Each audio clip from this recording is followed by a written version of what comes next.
8ই March প্রতি বছর পালিত হয় নারী দিবস। এই নারী দিবসে আজকে আমরা আলোচনা করব এমন একটি বিষয় নিয়ে যেটা প্রত্যেকের ঘরে ঘরে অভিভাবকরা হয়তো কম বেশি চিন্তায় পড়েন বা এটা নিয়ে টেনশনে থাকেন। মাধ্যমিক শেষ, উচ্চ মাধ্যমিকও প্রায় শেষের দিকে, কিন্তু এরপরই রেজাল্ট। আর রেজাল্ট বেরোনোর আগে প্রত্যেকেই টেনশনে, কেমন হবে রেজাল্ট, কি হবে কি না হবে, মনের মধ্যে একটা ভীতি কাজ করে। সেই ভীতি কেউ কাটিয়ে উঠতে পারে, কেউ কাটিয়ে উঠতে পারে না। তাই আজকে আমরা এই সব নিয়ে আলোচনা করব নারী দিবসে। আজকে আমাদের অতিথি বিশিষ্ট মনোরোগ বিশেষজ্ঞ প্রফেসর ডক্টর প্রথমা চৌধুরী। নমস্কার, আমি ডক্টর প্রথমা চৌধুরী, মনোচিকিৎসক, কলকাতা। আজকের বিষয়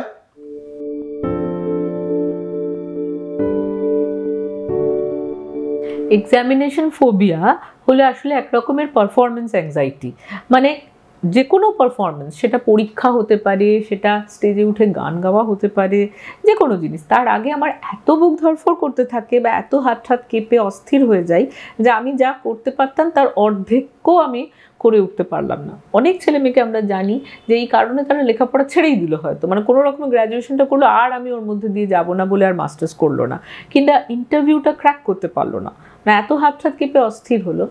একটা চট জলদি কুইক ফিক্স সমাধান আছে, কিন্তু আমরা অনেক সময় করি, মানে যদি দেখা যায় যে শারীরিকভাবে সে ফিট, তাহলে হয়তো এই পারফরমেন্সটা আধ ঘন্টা 40 মিনিট আগে আমরা অনেক সময় একটা ওষুধ দিই, SOS মেডিকেশন। সেটা অনেক সময় কিন্তু সত্যিই খুব ভালো ম্যাজিকের মতন কাজ করে, কিন্তু নিজে নিজে এটা খাওয়া যায় না। এটার জন্য একজন মনোচিকিৎসকের কাছে আসার দরকার পারফরমেন্স অ্যাংজাইটি কমানোর জন্য। এবং তারপর অনেক সময় আমরা পেছনে ফিরে দেখতে পারি যে কেন এই পারফরমেন্স অ্যাংজাইটি হচ্ছে। অনেকে যেমন মনে করেন যে হয় আমি পাবো আর তা নাহলে আমার জীবন ব্যর্থ। এই যে একটা ব্ল্যাক অ্যান্ড হোয়াইট থিঙ্কিং, মানে হয় আমি একেবারে IIT-তে চান্স পাবো আর তা না হলে আমার দ্বারা আর কিচ্ছুটি হলো না। এই ভাবনাটাও কিন্তু অনেক সময় আমাদের পারফরমেন্স অ্যাংজাইটির দিকে ঠেলে দেয়। সেগুলোকে আমাদের আস্তে আস্তে করে কাউন্সেলিং করতে হবে। কিন্তু আমি যেটা বললাম, ওই চটজলদি ফিক্সটাও খারাপ না। অনেক সময় ওষুধ দিই, আমরা বারবার বলছি, নিজে নিজে ওষুধ খাওয়া যায় না। কিন্তু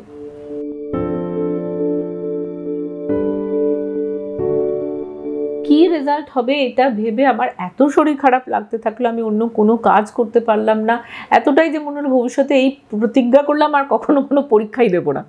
তো এরকম ব্যাপার যখন হয় যে পরীক্ষার আগে একটা সাংঘাতিক দাঁত দিয়ে নখ কাটছি, উঠতে ঘুম হচ্ছে না, বারবার বাথরুমে যাচ্ছি, ইত্যাদি ইত্যাদি, এটা ওভারকাম করার একটা উপায় হলো একটু কাউন্সেলিং করা, যেটা আমরা বলি রিল্যাক্সেশন ট্রেনিং। যে কিভাবে নিজের নিঃশ্বাস প্রশ্বাসকে কন্ট্রোলে আনা যায়, কিভাবে নিজের যে চিন্তাগুলো আসছে, আমি টেনশন করছি কেন, কারণ আমার মনে হচ্ছে যে আমি যদি পরীক্ষায় ভালো রেজাল্ট না করতে পারি আমার জীবন এখানেই স্তব্ধ হয়ে যাবে, সেটা যে নয়, সেটা যে নিজেকে বলতে পারা, এটা অনেক সময় কাউন্সেলিংয়ের প্রধান উপপাদ্য হয়।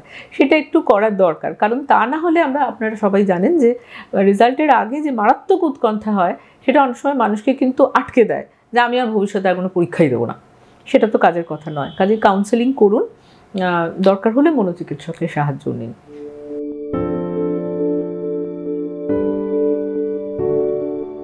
মনোচিকিৎসক হিসেবে আমি দেখেছি যে অল্প বয়সীরা যখন আমাদের কাছে আসে, শতকরা প্রায় 70% ক্ষেত্রে কিন্তু তাদের পরিবারেও একটু গণ্ডগোল থাকে, যেটা আমাদের যদি আমরা সেটার প্রতি মন না দিই তাহলে মুশকিল হতে পারে। যেমন ধরুন, এই যে আমরা বারবার বলি যে আমরা না আমার ছেলে মেয়েকে একটুও চাপ দিচ্ছি না, তবু ওরা কেন যেন রেজাল্ট না করতে পারলে, ভালো রেজাল্ট না করতে পারলে ভয়ঙ্কর কষ্ট পায়। আসলে কি হয়, আমরা হয়তো সোজাসুজি চাপ দিলাম না, কিন্তু ছেলেটি জানে যে আমি যেই বাড়ি আসবো, আমি খুব সাধারণ নম্বর পেয়েছি, হয়তো 60% বা আরও কম, অমনি মায়ের মুখটা একদম ছোট্ট হয়ে গেল।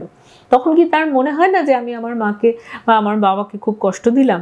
এই যে প্রতিনিয়ত কোটায় এত আত্মহত্যা হয়, বারবার তারা লিখছে যে মা আমি তোমাকে খুশি করতে পারিনি, গুড বাই ইত্যাদি বলছে, তো সেটার জন্য অনেকাংশেই কিন্তু আমরা বাবা মারাও একটু হলেও আমাদের একটা দায়িত্ব থেকে যায়।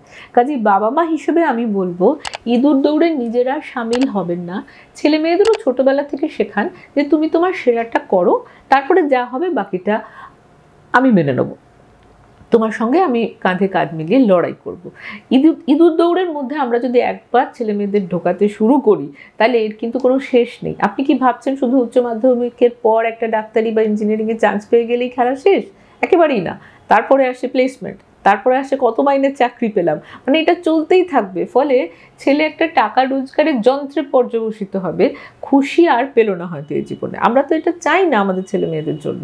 সেটা যখন চাই না তখন মানে বলে না যে স্টার্ট আর্লি, তাড়াতাড়ি শুরু করে দিন এটা বোঝাতে যে তুমি তোমার সেরাটা করো। আমি ফাঁকি দেওয়াটা মোটেই বলছি না, তুমি তোমার সেরাটা করো, বাকিটা দেখা যাবে। বাবা মা প্লিজ আপনারা এটা মনে রাখুন যে ইঁদুর দৌড়ের মধ্যে সন্তানকে ঢুকিয়ে দেওয়ার আগে একবার আমরাও থেমে দেখি যে আমরা কোথাও ভুল করছি কিনা।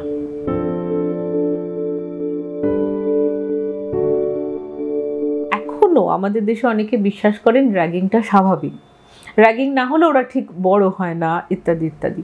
আমি বলবো না, এই ভাবনাটা মন থেকে সরিয়ে দিন। সবাই তো সমান হবে না। ধরুন একটি ছেলে খুব স্পর্শকাতর, তাকে ওরকম সবার সামনে অদ্ভুত নাচ করতে বললে তার ভয়ঙ্কর লজ্জা করবে, তার কথা আমরা ভাববো না। সবাই একবারে প্রচণ্ড শক্তপোক্ত হবে এবং যেভাবে হোক তাকে জোর করে আমি এক রাত্রি একেবারে মানে দারুণ মানুষ করে ফেলবো, এই ভাবনাটা ভুল।